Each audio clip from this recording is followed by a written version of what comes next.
Welcome friends. In today's lecture we are going to study the human digestive system.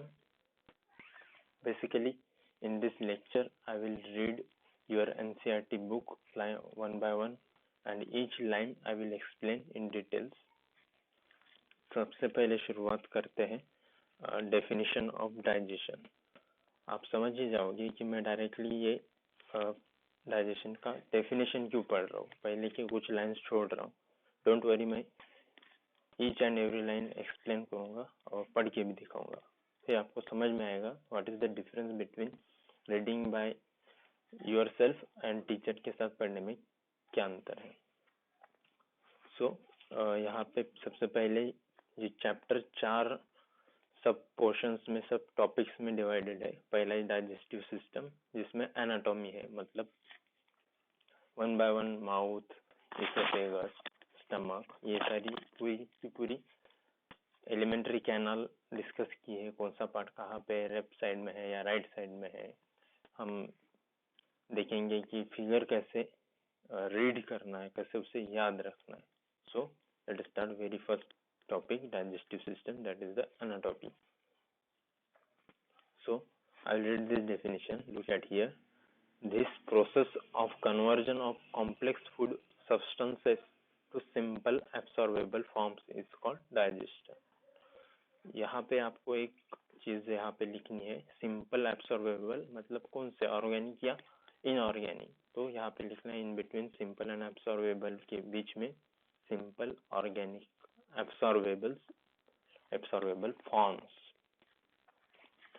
तो जैसे कि मैंने कहा शुरुआत में ही, मैंने ये डेफिनेशन सबसे पहले क्यों ली, क्योंकि एक कंफ्यूजन यहाँ पे, अगर ये सिंपल ऑर्गेनिक के बदले सिंपल इनऑर्गेनिक एब्सॉर्बेबल फॉर्म्स में कन्वर्ट होता है तो वो प्रोसेस है डिकम्पोजिशन, जो कि दी है आपके 12th के बुक में. यहाँ पे मैं आपको दिखाता हूँ, पेज नंबर 243 पे यहाँ डेफिनेशन दी है. ये चैप्टर आप देख लीजिएगा. I am reading this line. Look at here. Similarly, decomposers break down complex organic matter into inorganic substances like carbon dioxide, water, nutrients, and the process is called decomposition. मतलब organic substance को अगर inorganic substance में break down किया जाए तो वो decomposition की process होती है. And we are studying the digestion. So यहाँ पे आप इसे हर बार जो जो चीजें मैं बता रहा हूँ उसे इस तरह से हाईलाइट करेंगे. जब भी आपको रिवाइज करना होगा तो सिर्फ पूरा चैप्टर पढ़ने के अलावा सिर्फ इतनी लाइंस ही आपको पढ़नी है. Right. So coming to our digestion chapter, ये है डाइजेशन की डेफिनेशन इस तरह से. सो अब मैं वन बाय वन एक एक लाइन आपको पढ़ के दिखा दूँ. Food is one of the basic requirements of all living organisms. जैसे जैसे मैं बोल रहा हूँ आप इन बिटवीन उसे लिख लीजिए. अगर आप चाहते हैं तो उसे वीडियो को पॉज भी कर सकते हैं, या तो फिर वीडियो का स्पीड जो है प्ले करने का आप उसे रिड्यूस करके इन बिटवीन लिख सकते हैं. और बिल्कुल लिखिए, जहाँ पे जो जगह है एनसीईआरटी की बुक में उसे यूज कीजिए, क्योंकि आज आपको समझ रहा है लेकिन बाद में आप भूल जाओगे. और for facing any exam like NEET और एनीथिंग, तो इम्पोर्टेंट क्या है, समझ तो सभी को जाता है लेकिन उसे याद रखना एग्जाम तक और उसके बाद भी. जैसे हम ये चीजें लिखेंगे, जैसे अब आप वो वाला चैप्टर देखोगे 12th का पढ़ोगे तब आपको ये डेफिनेशन भी याद आएगी, और जब अब यहाँ पे डाइजेशन का डेफिनेशन पढ़ रहे हो तो आपको फिर से डिकम्पोजिशन की भी डेफिनेशन याद आती रहेगी. सो इस तरह से वो रिवाइज भी हो जाएगा. So start with first line. Food is one of the basic requirements of all living organisms. The major components of our food are carbohydrates, proteins, and fats. Also, minerals and vitamins are also required in some quantities, small quantities. बीच बीच में कुछ चीजें मैं मेरे खुद के knowledge से भी add करते हो। अगर आपके बुक में लिखा नहीं है तो कंफ्यूज मत होइए, उसे लिख लीजिए वहाँ पे, जैसे मैंने एक वर्ड यहाँ पे बोला था। तो ये चीजें तो आपको पता ही होगी। Carbohydrate, fats and proteins are the basic components of the food. Then small quantity में विटामिन भी चाहिए होते हैं, मिनरल्स भी। Food provides energy and organic materials for growth. अभी ये सबसे इम्पोर्टेंट लाइन है इस पेज की। जैसे कि मैंने बताया आप लोगों को कि हम फूड खाते तो है, वो डाइजेशन भी होता है, लेकिन इसकी ज़रूरत क्या है? तो आंसर है ग्रोथ के लिए। एंड ग्रोथ के लिए दो चीज़ें इम्पोर्टेंट है, एक तो energy for metabolism and all. Energy दो जगह पे यूज होती है, मेटाबॉलिज्म के लिए भी, और हमारी कुछ बॉडी एक्टिविटीज है, मैकेनिकल एक्टिविटीज, चीविंग, मैस्टिकेशन, जब हम खाते हैं, ये सारी चीज़ों के लिए भी एनर्जी ज़रूरी है।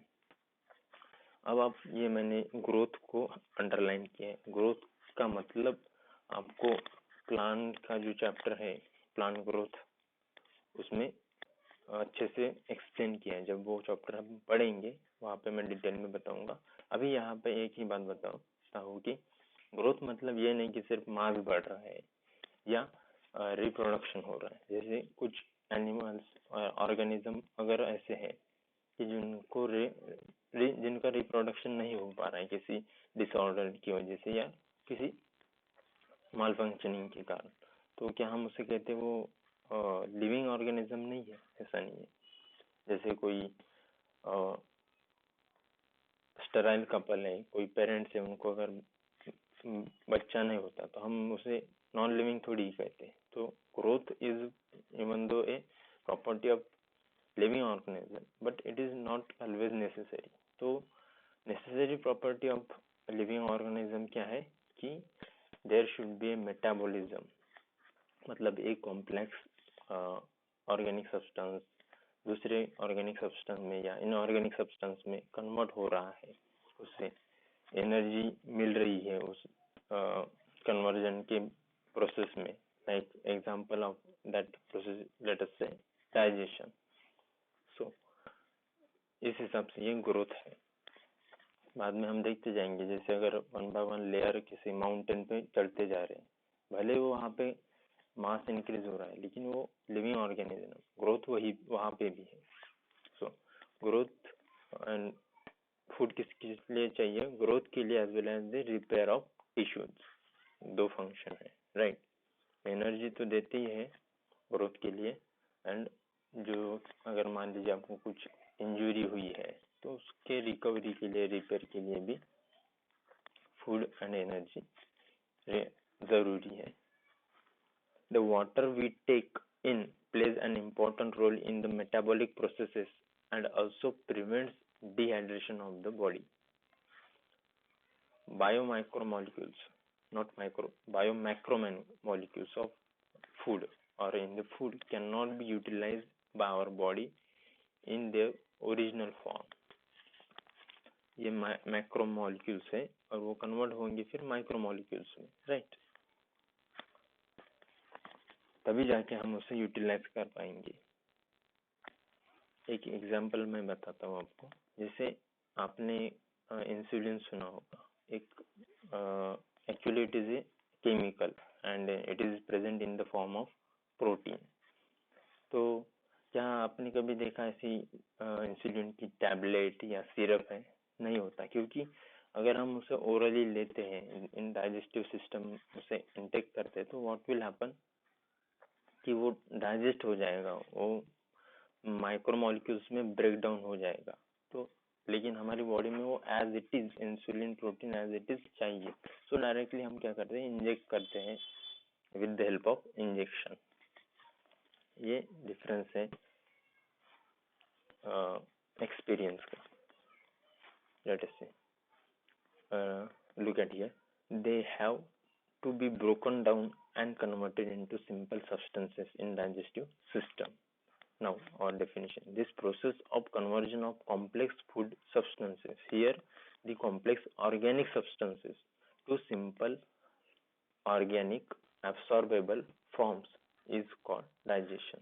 जो वर्ड्स यहाँ पे आपके बुक में नहीं है वो लिख लीजिए। And is carried out by our digestive system by mechanical and biochemical methods। biochemical methods मतलब कौन से, जैसे कुछ एंजाइम्स है जो कि हेल्प करते हैं डाइजेशन में। एंड मैकेनिकल मतलब chewing action, if we take bite of any food material, then we masticate, chew with the help of our teeth. Such type of methods are mechanical processes or methods. General organization of the human digestive system is shown in figure 16.1। सबसे पहले अभी ये 16.1 figure देखते हैं। अब यहाँ पे भी फिगर कैसे रीड करना, कैसे उसे अच्छे से देखना अभी मैं सिखाता हूँ। सबसे पहले आप मुझे ये बताइए, ये फिगर में लेफ्ट साइड कौन सी है, इस ह्यूमन जो दिखाया है इसकी लेफ्ट साइड कौन सी है। तो हमेशा ये याद रखिए, जो हमारी लेफ्ट साइड है, राइट, ये मेरी, उसका अपोजिट आपके बुक में होगा। मतलब ऐसे कंसिडर करना है कि ये फिगर में जो पर्सन है वो हमें फेस कर रहा है, he is facing towards us. So अगर आप मेरे सामने हो तो आपका लेफ्ट और मेरा राइट से, मतलब जो मेरा लेफ्ट है वो आपका लेफ्ट नहीं रहेगा, वो राइट रहेगा, और जो मेरा राइट है वो आपका लेफ्ट रहेगा, लाइक दिस। सो अभी यहाँ पे कुछ नोमेनक्लेचर दिया है, और जो नहीं है मैं अभी बताते जाऊंगा। सबसे पहले देखिए ओरल कैविटी, ये जो स्पेस है, पूरा जो कैविटी है उसे कहते हैं ओरल कैविटी। माउथ मीन्स ये कंप्लीट जो आप दिख रहा है, टीथ एंड ऑल इंक्लूडिंग टंग, ये पूरा जो ऑर्गन है इसे माउथ कहते हैं। देन पैरोटिड ग्लैंड्स वगैरह ये हम डिटेल देखेंगे लास्ट चैप्टर 11th का जो लास्ट चैप्टर है केमिकल कोऑर्डिनेशन एंड कंट्रोल, में यहाँ पे बस देख लीजिए कि यहाँ पे पैरोटिड ग्लैंड होता है। Then this portion is pharynx. अभी ये रेड पोर्शन दिखाई दे रहा है पिंक कलर का, इसका नाम नहीं दिया है, इसे लिखिए लैरिंग्स, इसको एरो देकर लिखिए लैरिंग्स। ये आप देखेंगे रेस्पिरेशन चैप्टर में, ह्यूमन रेस्पिरेशन।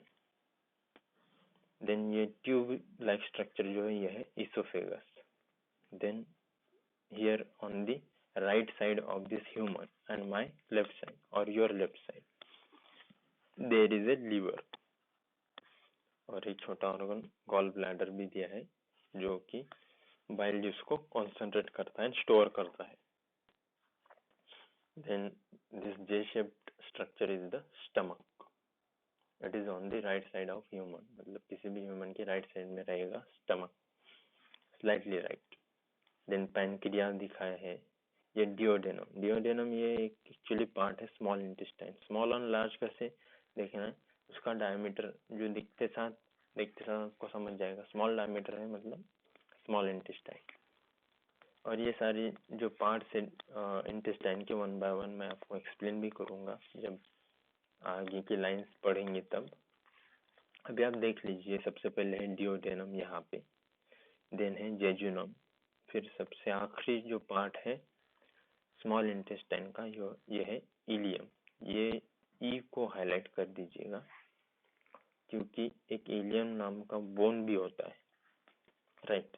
और इसके ई को कैसे याद रखना है कि ये बोन है या इंटेस्टाइन का पार्ट है, तो ये ई से स्टार्ट होता है हमारा एंटेरॉन वर्ड। एंटेरॉन का मतलब होता है इंटेस्टाइन, लिख लीजिए पूरा enteron, E stands for enteron and ileum, ठीक है, पूरी तरह से लिख लीजिए आप आपकी बुक में।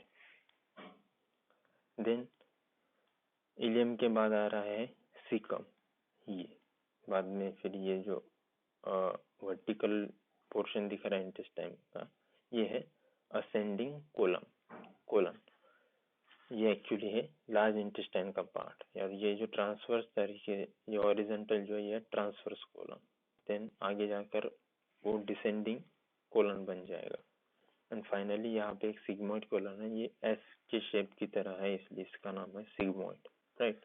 इस तरह से. And this is the rectum, and last part is the anus. This complete is our elementary canal. ये जो larynx है ये elementary canal का part नहीं, ये यहाँ पे हम discuss नहीं करेंगे. ये windpipe का और respiratory system का एक part है. बस यहाँ पे देखिए कि ये जो pharynx है यहाँ पे दोनों चीजें open होती है. ये भी tube like structure है, larynx भी और esophagus भी. तो चलते अपने रीडिंग कंप्लीट करते हैं. इस तरह से क्या होगा, आपका फास्ट रीडिंग हो जाएगा और कोई भी चीज छूटेगी नहीं. Each and everything will be covered in this reading along with teacher. और आप डिफरेंस तो समझ ही गए होंगे, अभी समझ रहा है आपको कि खुद पढ़ने में और टीचर के साथ पढ़ने में जो रिवीजन होता है उसमें डिफरेंस होता है. सो स्टार्ट करते हैं. digestive system, that is nothing but the anatomy, or otherwise we can do one thing, we will complete this anatomy in next lecture. Okay, thank you. and इसे बार बार आप पढ़ते रहिए. अगर नहीं पॉसिबल तो कम से कम इसे पॉडकास्ट की तरह लिसन करते रहिए आपके ईयरफोन्स में. आप जब भी ट्रैवल कर रहे हैं तो इट विल हेल्प यू. अगर आपको पढ़ना मुश्किल है और किसी रीजन से आप पढ़ नहीं पाते. Thank you very much for watching this lecture.